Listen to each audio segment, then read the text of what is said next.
MP হওয়ার জন্য, plot বাগানের জন্য, বিদেশে বাড়ি কেনার জন্য এই জুলাইয়ের পর থেকে আমরা রাজপথে নামি নাই।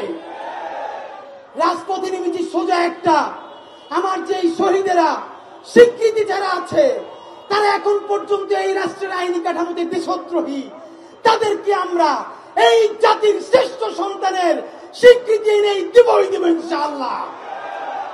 আজকে আপনাদেরকে মনে করি যে আরিফিন ভাই গেছেন সেদিনকে প্রোগ্রামে, নাইম ভাইও গেছেন। আমরা মাঝে মধ্যে চিন্তা করি আমরা যে রাজপথে মাটি কামড় দিয়ে পড়ে আছি এর সিগনিফিকেন্স কি।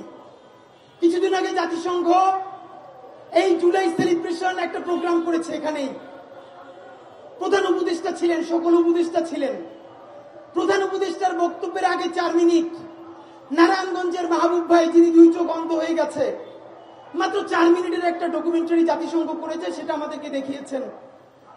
আমি বলতে পারি ওই প্রোগ্রামে এমন কোন লোক ছিল না যারা অঝরে কান্না করে নাই।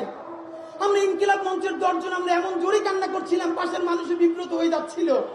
আপনার এখানে এমন কেউ নাই মাহবুব ভাইয়ের 4 মিনিটের ভিডিওটা দেখলে নিজেকে স্থির রাখতে পারবেন। তার মা তাকে জিজ্ঞেস করছে রাত্রিরে ঘুমাও না কেন, সে বলছে মা এখন তো আমার কাছে কোনো রাত দিন নেই, 24 ঘন্টাই অন্ধকার। তারা অন্যরা জিজ্ঞেস করছে ভাই আপনি কি সব থেকে বেশি মিস করেন?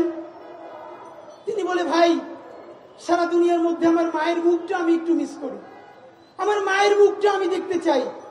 ঢাকা বিশ্ববিদ্যালয়ের সেন্ট্রাল মসজিদ থেকে নামাজ পড়ে বেরোচ্ছে সেদিনকে, এক অন্ধ ভাইয়ের টিআরটি ওয়ার্ড ডকুমেন্টেশন করবে।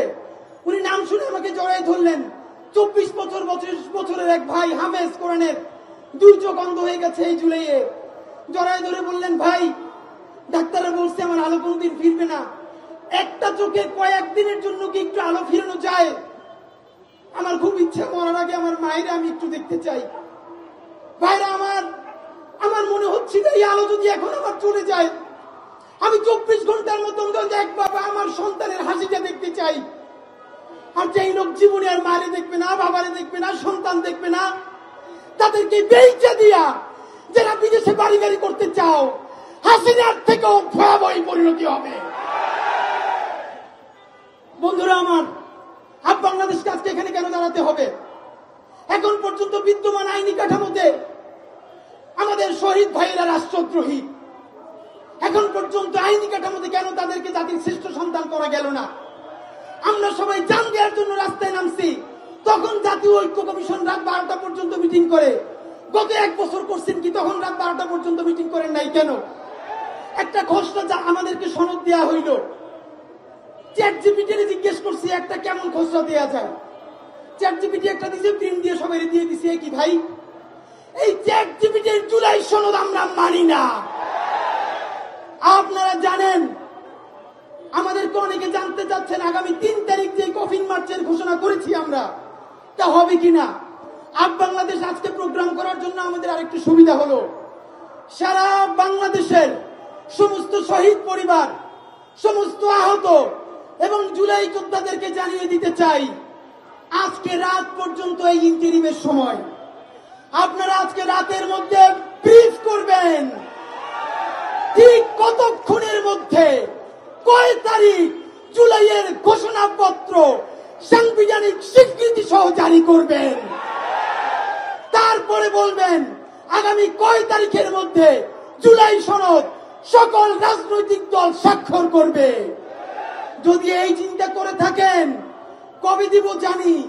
3 তারিখ একটা প্রোগ্রাম হবে একটা দলের, তারা ঘোষণাপত্র পাঠ করে দিবে, এরপর একটু কাটছাট করে সংবিধানে যুক্ত করে দিব।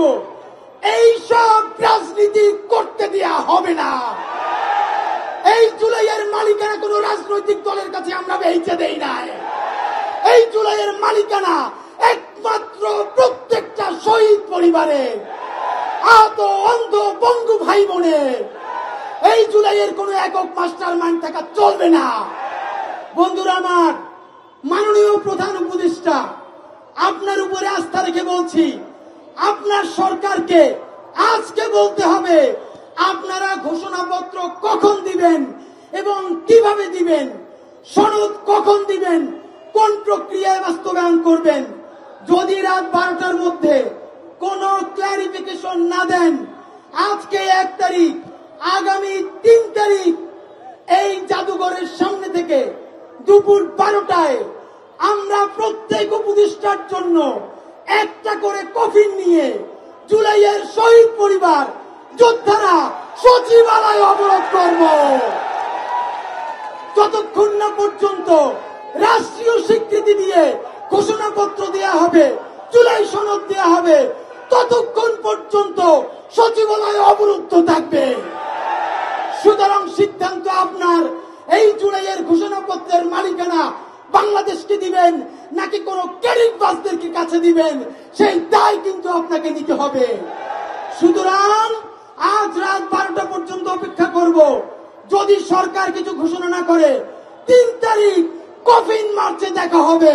বাংলাদেশ জিন্দাবাদ, ইনকিলাব জিন্দাবাদ।